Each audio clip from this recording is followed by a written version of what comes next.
اسد ابن ابراہیم عود بلی مالکی جو علماء اہل سنت سے ہیں، وہ عمار ابن یاسر اور زید ابن ارقم سے روایت کرتے ہیں کہ امیر المومنین علی ابن ابی طالب ایک روز ایوان قضا میں تشریف فرما تھے۔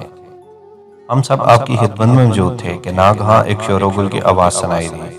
امیر المومنین عمار سے فرمایا کہ باہر جا کر اس فریادی کو حاضر کرو۔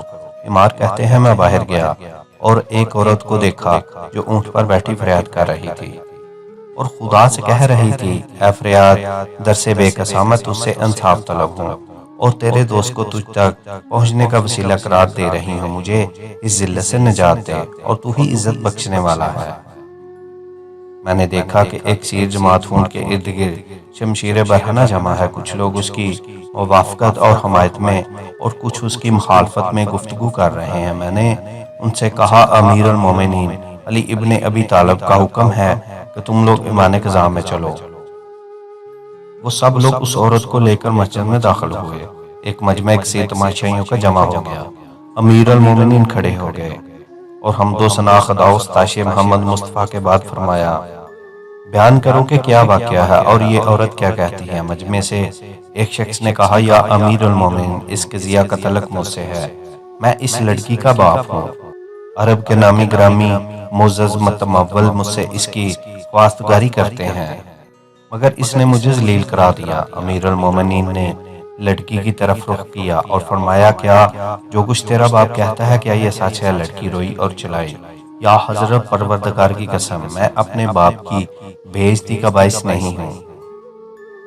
بوڑھا باپ آگے بڑھا اور بولا، یہ لڑکی غلط کہتی ہے، یہ بے شوہر کنونی کے حاملہ ہے۔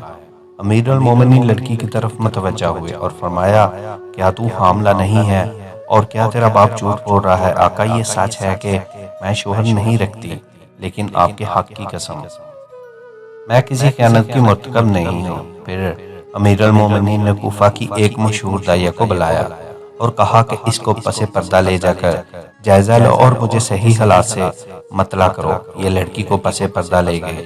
بعد تحقیق خدمت امیر المومنین میں نہایت حیرت سے عرض کرنے لگے، مولا، یہ لڑکی بے گناہ ہے کیونکہ باکر ہے، کسی مرد سے ہم بستر نہیں ہوئی مگر پھر بھی حاملہ ہے۔ امیر المومنین لوگوں کی طرف متوجہ ہوئے اور فرمایا، تم میں سے کوئی شخص ایک برف کا ٹکڑا کہیں سے لا سکتا ہے؟ لڑکی کے باپ نے کہا کہ ہمارے شہر میں اس زمانہ میں بھی برف باکثرت ملتا ہے، مگر اس قدر جلد وہاں سے نہیں آ سکتا۔ امیر المومنین نے بے طریق اجاز ہاتھ بڑھایا اور قطع برف ہاتھ میں تھا۔ داعیہ سے فرمایا کہ لڑکی کو مسجد سے باہر لے جاؤ اور ظرف میں برف رکھ کر لڑکی کو برہنہ اس پر بٹھاؤ اور جو کچھ خارج ہو مطلع کرو۔ داعیہ لڑکی کو تنہائی میں لے گئی، برف پر بٹھایا۔ تھوڑی دیر میں ایک سانپ خارج ہوا۔ داعیہ نے لے جا کر امیر المومنین کو دکھلایا۔